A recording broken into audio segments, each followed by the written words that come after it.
This round is set in ancient Athens. The Greeks invented tragedy, comedy, geometry, philosophy, biology, democracy, history, prize-giving, persuasion, proof, punctuation, politics, boxing gloves, tightrope walking, and the steam engine. According to these geniuses, how do otters kill crocodiles? Yes. Softly with their songs. That's a very beautiful answer indeed. Had a sort of lyrical quality to it. It really did. Yes. I think it must be more than one otter at work. Yes. Be an otter distraction. Lure them That's an onto otter thing altogether. dry land, pull the plug out. That would be... Or choke them. Get in. You hold his jaws open, I'll choke him. Well, it's not far That's off. closer, isn't it? Is it something to do with them waiting till they're asleep and actually climbing into them, just walking straight into them? Well, do you know, you're not far off there, young Giles. It's, I'll tell you what it is. They actually believed that otters scampered into the open mouths of crocodiles and ate their entrails and then dashed out again when the crocodile had died. The crocodile went, ah! The Greeks had a lot of very good ideas, but this wasn't one of them, because it's not true. Another of their ideas, very popular in its day, but which hasn't lasted, was Raphanidzein. And it's the penalty for adultery, and it involved inserting a radish into the adulterer's bottom. Radishes were a lot longer, wider and pointier in those days and were hammered home with a mallet. Raphanidzein is therefore a verb meaning to insert a radish into the fundament. You know, a radish is a meat. Oh, no, I don't know if I mentioned that or not. To insert meat into the fundament, there is another word for that. You don't need a special word for that. It's an absurd punishment. I'd have thought, smacking them on the thumb with a mallet would be much... wouldn't it? They were, after all, Greek, you see. They didn't really mind homosexuality, though, did they? They very much relished it. They certainly knew a thing or two about man-on-man action. One of the least effective spies, Britain's Michael Bettany, hired by MI5 in 1982. He once tried to dodge a ticket on a train while drunk, and when a guard chased him, he shouted, "You can't arrest me, I'm a spy." So easy to overestimate the efficacy of the double bluff, isn't it? Yes. Well, he later tried to get in touch with the KGB to sell them some documents, and the KGB thought they were being set up, and they informed MI5 of his treachery. So he was just rubbish. Look, that is the worst bunny rabbit you've ever seen.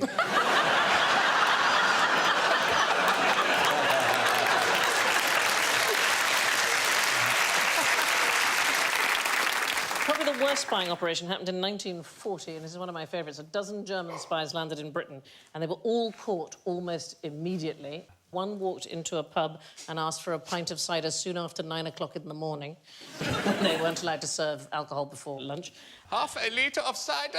Straight away, please. Another couple were stopped while cycling through Scotland on the wrong side of the road, and when they looked in their bags, they found to contain German sausages and Nivea hand cream. And I What a combination! I know!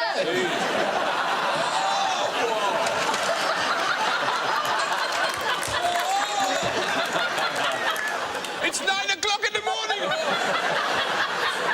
I've had a cider, Hans. I thought it was because no British soldier would have hand cream, but it turns out Nivea's German. I didn't know that. Is it? It's German. Oh. One of them spoke no English at all, but the one who spoke English the best said his mission was to find out how the people is living, how many soldiers there are, and all the things. I love it was a documentary, basically. There are some people who think they were deliberately sent by senior German officers to sabotage the plot because they didn't want to invade Britain. But, That's the Germans for you. At the time. At the time. A lot of them have mended their ways since. For our friends in Berlin, Richard's address is... The patron saint of QI is the ancient Roman Gaius Plinius Secundus, better known as Pliny the Elder. His natural history is the great encyclopedia, covering all human knowledge at the time. Life, he said, is my subject, and he estimated that the 37 volumes that he wrote contained 20,000 important facts derived from 2,000 books. The 28th book of his magnum opus is what concerns us now, packed as it is with antidotes, state-of-the-art remedies culled from the great medical minds of the ancient world. So, Danny, what does Pliny confidently expect to cure by recommending that the patient eats the heart of a black jackass outside, out of doors that is, on the second day of the moon? Mumps. Actually, I have no idea. So, there was a suggestion once that the key to eternal life lies in the elbow, and if it can be consumed, then you would live forever, which is why nobody, no matter how hard you try, can actually lick their own elbows. Even though... Clearly, we were all I know the audience are now desperate to have a go, but it's so attainable until you come to here, and whether the theory came first or the curse came second, the idea that you cannot lick your elbow, but they say if you can, you will live forever. But isn't that how socialism was invented, that someone said, come, let us lick each other's elbows? It doesn't have good. Well, the thing is... So, that no young man of licking age spent any time at all trying to lick his elbow. The question was, why would you eat the heart of a black jackass by the light of the Well, it must be something awfully serious Outdoors. you'd have wrong with you. Because the heart of a... Yeah, where do you get a black jackass, anyway? These days. These days? Yeah. Kentucky Fried Jackass. Well, I'll tell you the answer. Is it gout? It's not gout. It's not gout. It's actually epilepsy. Although he also prescribes for epilepsy the consumption of lightly poached bear's testes, a camel's brain, dried and taken with honey, or in extremis, a draught of fresh gladiator's blood. Is He good for epilepsy. doesn't mention Tegretol then. No. Is that the specific that you favour? Yes, it is. That's a specific drug for epilepsy. Do you have epilepsy yourself? No. No, but you know those who do. She knows loads about drugs. Does she? Yeah, because she's a nurse. And a drug Of course addict. she would. And a drug... What was the most disastrous haircut ever? Yes. Some examples for you there. I've got two answers and I get the screen going up there. One is my last haircut. No, or Samson's haircut. Samson's haircut done... No, Samson's haircut's a very good answer, actually. That's me. Yes. You've just noticed. Well, you must remember posing for these, or has this been... I remember the one in the middle. For the other two, I have no memory. I know for a fact that in 1928, the New England Tool and Die Manufacturing Company was looking for a new screw that wouldn't slip out of the notch. Yeah. And a man named Phillips worked for him, who had one of the most disastrous haircuts ever. It was parted in 4 different... That would be an example of a disastrous haircut that went good. This one, well, I mean, of course, there are many candidates, and Samson is one, but do you know anything about Louis VII of France? There he is on the left. We're talking about the 13th century. His queen became queen of a more famous king to us, being British. Aquitaine. She was Eleanor of Aquitaine, absolutely Long right. hair, yes. The point is, Louis VII was very religious, and the monks got to him, and he cut that hair off. He looks rather good there, but apparently he cut all his hair off, and she was furious at it. Oh, right. So cross that eventually she divorced him. I mean, there are other things too, probably, but the hair is mentioned by historians as He one also of the cut things... his cock off. That... maybe, I don't know, his mother may have sold her... Has your mother sold a mangle? Maybe that had happened, yeah. I divorce you. But the consequences of the divorce were enormous, because she then went over, she was incredibly rich, she took her kingdoms with her, married Henry II, and it began the 100 Years' War. Yes. So essentially it was the haircut that began a 100 Years' War. Yeah, but that's just something you say in polite company. Like when you telling people you're breaking up with your partner, you go, yeah, well, I ain't like what he did with his hair, so I left. You can't really say about the king, he keep farting in bed. I just don't like his haircut. Yeah, you're right. What is interesting about this poor king is he definitely wouldn't have had sexual relations with Eleanor's mother because he was very abstinent indeed, and he became ill, and the courtiers suggested it was because he hadn't had sex. Yeah. And so he consented to have the Queen sent for, and they said, no, she's too far away. If you don't have sex immediately, you will die. But genuinely being told that he had to have sex or he would die, he actually said he would rather die chaste than live an adulterer. See, that leads you to believe that he had a bad sexual experience as a child. Yes. And just, you know, because, you know, most men wouldn't rather, like, face death than have sex. So something happened when he was a kid, maybe a teenager, maybe his wee-wee got caught in the zipper, or you mangled, or... Yes, the mango. Or he said, I'm not ready for this yet. Maybe just let me lick your elbow.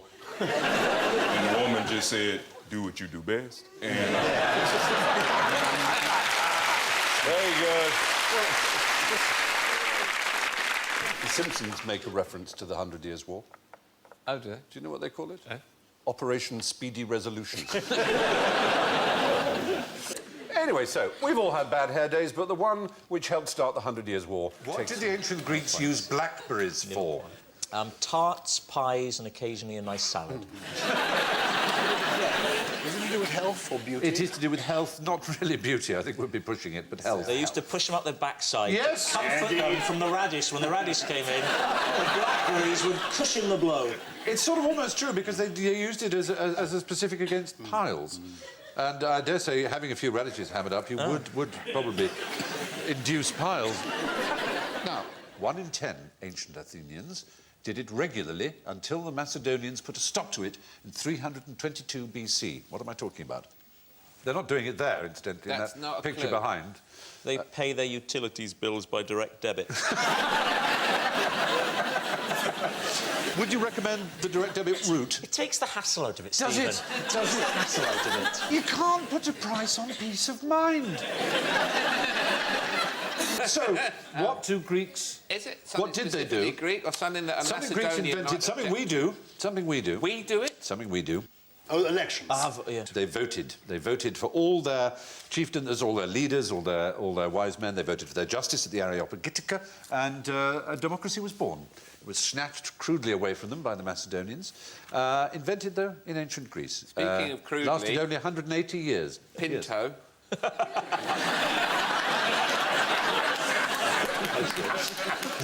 The Greeks regarded small testicles as rather artistic. I'm a man out of his time. I think you get 5 points for being British. Only 10% of the population ever had the vote. Greek women had to wait another 2,274 years until they finally got theirs in 1952. These would an ancient Mexican use to teach children manners. You've got chocolate, chili... Monkey with a baseball bat seems pretty effective. Definitely would. You're not going to say please, we're going to get the monkey with the bat. I personally would use a cactus. What would you do with it? Throw the child at it. Then you are pretty much on a par with those ancient Mexicans. Oh, am I? Yeah. The Aztec, or the Mexica. The Mexica, as they were called. Yes. From which we get our word Mexico, did have a firm but fair way of treating their children. That means very cruel. Yeah. The Codex Mendoza was written by someone observing the practices of the Aztecs. And this is what he found. Basically, they were taught to be humble, hard-working and polite. Just like British... Oh, no, what am I talking about? So this is how it went. It begins with an 8-year-old boy being threatened with the spines of a cactus. Wow. The following year, he's stripped, bound and pierced in his neck, side and thigh. Next year, he's bound and beaten with a pine stick. The year after that, age 11, his father holds his son, bound and weeping, over a fire of burning chilies, as you can see. Top right there. All practices carried on in English boarding schools. Yeah. Finally, a stroppy 12-year-old is bound and dumped in a damp vegetable patch for a day to reflect on his conduct. By the time he's 13, he's dutifully gathering reeds, as you can see. Yeah, bearing a terrible grudge. Which he will take out on his child. Yes. That's So it's a sort of, yes, it's a meme of cruelty. It is, yeah. But the Huichol Mexicans, and you'll like this, I think, Joe, they had an interesting practice, which is when a woman was pregnant, she would lie, and in the room above, her husband would lie, and he would have strings attached to his testicles, which would drop down into the room below where his wife was pregnant. I'm loving this. She would hold the strings, and when she had a contraction, she would pull, so that he was forced to share her pain. Because he cunningly slipped the string off, tied it onto the boards of the bed and went to the pub. Tied it to the dog. His 12-year-old son. It's possible. Yeah. Oh, yeah. Sorry, go on. No, carry on. No, I was going to say a very embarrassing story about testicles, but you carry on. Oh, I want your testicle story. All right, then. Well, we had this dog, and it got into the bed, and it started to lick the wrong set of testicles. That's all I'm saying. Surely everybody wins. Everyone's a winner. No. I haven't been back. If you had to fight a duel, which weapon would you want your opponent to choose? A, hot air balloon, would that please you? B, a billiard ball? C, a sword? Or D, a sausage? Sausages are fairly non-lethal. You'd See, say I would sausage? think you could get terrible food poisoning Yeah, from the that's what sausage. Yeah, but... Well, we do have history on our side, so we can tell a story about the sausage. There was a scientist, a very eminent scientist, who was rather liberal in his ways, who lived in Prussia, and who was the great leader of Prussia, who basically unified Germany and was what we would call prime minister, but he was the minister-president of Prussia. Bismarck. Von Bismarck, exactly.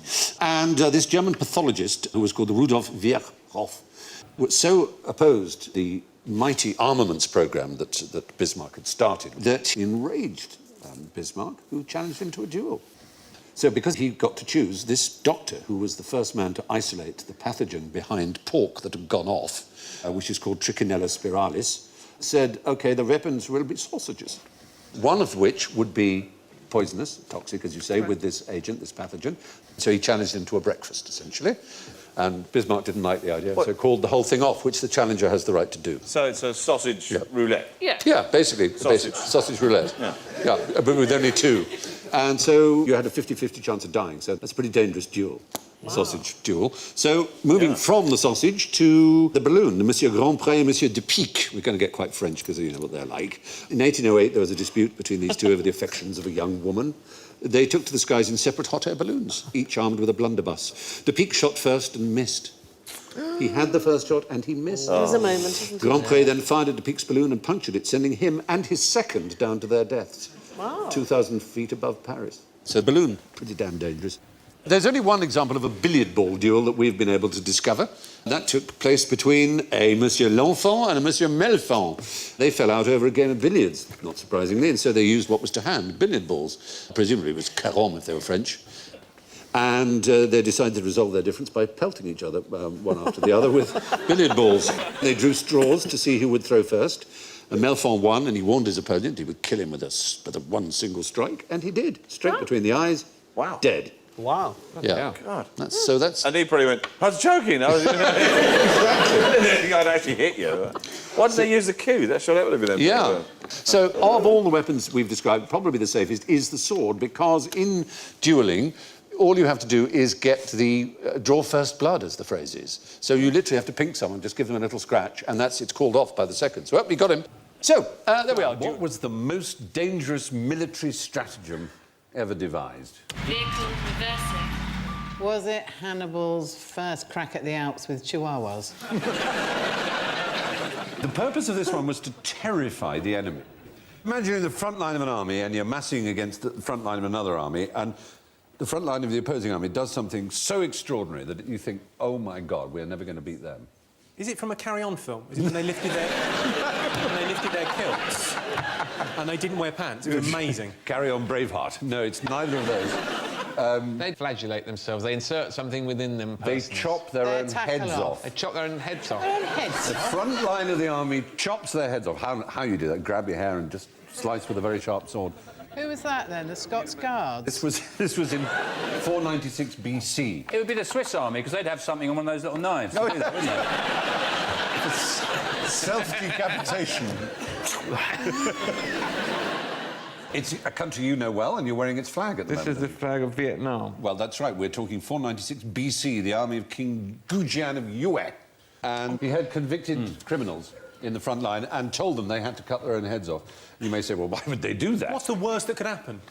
The worst that could happen is if they didn't, then all their families and all their children would be massacred as well. It.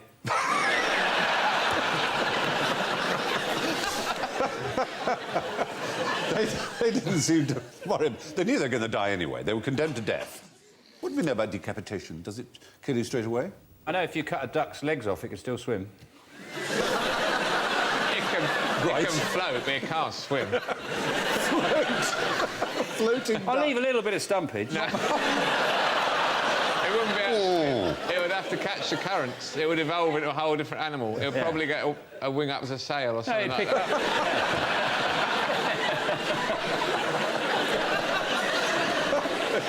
Didn't they discover, like, for example, at the French Revolution with the guillotine, that, like, heads could kind of, like, chat a bit Carry on after, chatting. So Well, no, you're right. There was a story during the terror of the French Revolution that two members of the National Assembly were guillotined and their heads put in the same bag straight away, and one bit the other so hard they couldn't be separated. What, just the heads? That's holding a grudge, isn't it? For all intents and purposes, you're dead. Let it go. Yeah, you didn't get on. Whatever. Now, what's the most thankless job in history? It was being a mum, surely. Don't try and get the mum vote. We have to say thank you to Mum in our house. We won't get any biscuits. What's the worst job you ever had, Alan? I put the raisins into fruit and fibre. Did you? Yeah. Did somebody else do the apple bits? You were only in charge of the raisins. Yeah. They came in a big box. I didn't put them in individually. Wish I'd gone to school. Anybody else? Terrible job?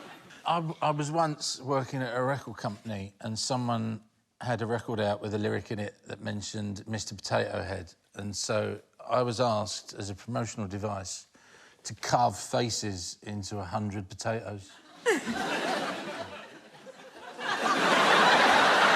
OK, most thankless job in history comes from ancient China. So we're going to go back to 400 to 100 BC. And there were people called Yusha, and they were on a constant quest to rescue anybody in trouble and to help the poor. But they hated being thanked because they were too modest. In fact, it was part of their fundamental beliefs that you should never receive praise. So they are almost the equivalent of the knight-errants, which is what Don Quixote was. But were they really modest, or were they like, no, please don't, please don't, please don't, please, No, they had codes of chivalry. So there was one called Chuchia, and he saved hundreds of people's lives, but whenever anybody thanked him, he couldn't bear it. Even when he saved a king's life, he refused to ever see him again just in case he was thanked. It was absolutely part of who they were.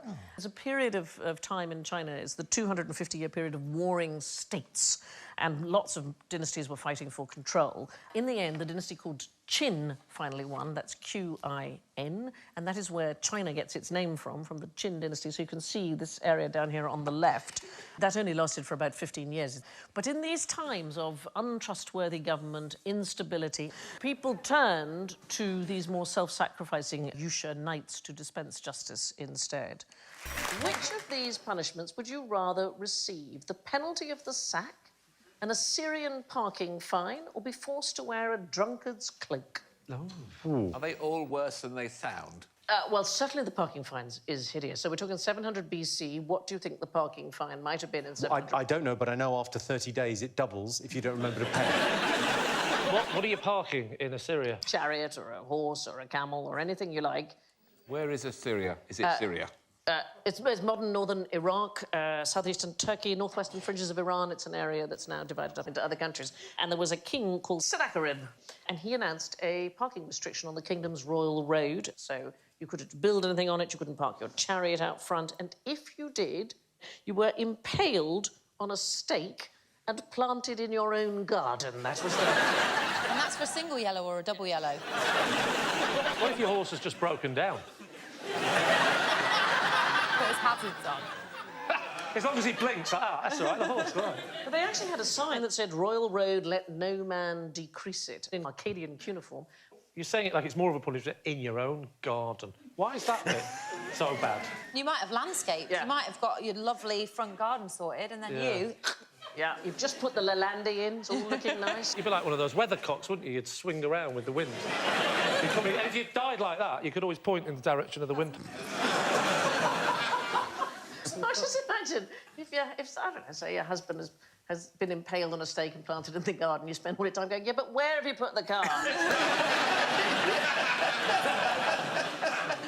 Yeah, the horse is in a pound somewhere. Also impaled on a snake. I mean, they impaled the horse, not me. Stashed all the parking tickets in its mouth. Look at them all. Look at how many you've ignored. Right, well, other punishments, the penalty of the sack or drunkard's cloak. What do you fancy? Penalty of the sack? It doesn't sound too bad. Maybe a waxing? No, that's not too bad. A couple of clothes pegs.